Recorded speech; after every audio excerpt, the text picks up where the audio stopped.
কাগজপত্র ডকুমেন্ট আরো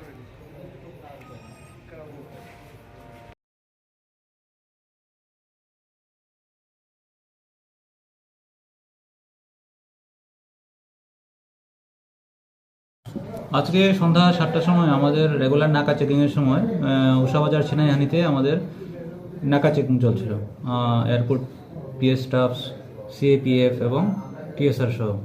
তো চেকিংয়ের সময় আমরা 2টা সাসপেক্ট গাড়ি ডিটেইন করি এবং চেক করার পর ওই গাড়ির একজনের পজিশন থেকে, বিমান দাস, গান্ধীগ্রাম বাড়ি, ওর পজিশন থেকে একটা ফ্যাক্টরি মেড পিস্তল পাওয়া গেছে এবং 2টো ম্যাগাজিন, 46টা রাউন্ড পাওয়া গেছে।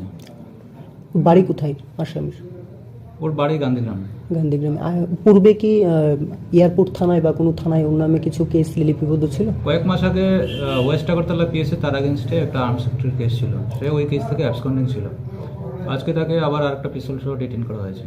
আর যে গাড়িটা, কয়টা গাড়ি বা কি? আর আমরা 2টা গাড়ি সিজ করেছি। আচ্ছা, আমরা জানতে একটার পারি মধ্যে যে কেউ সে ছিল আর অন্যটার মধ্যে হয়তো বা তার অ্যাসোসিয়েট ছিল, আমরা ভেরিফাই করে দেখছি। যতটুকু দেখলাম যে গাড়িরও তার বৈধ কাগজপত্র কিছু নেই, সেটা আমরা ভেরিফাই করছি। আমরা এখনো কমপ্লিট করিনি, আমরা ইনভেস্টিগেশন শুরু করছি। অসংখ্য ধন্যবাদ স্যার।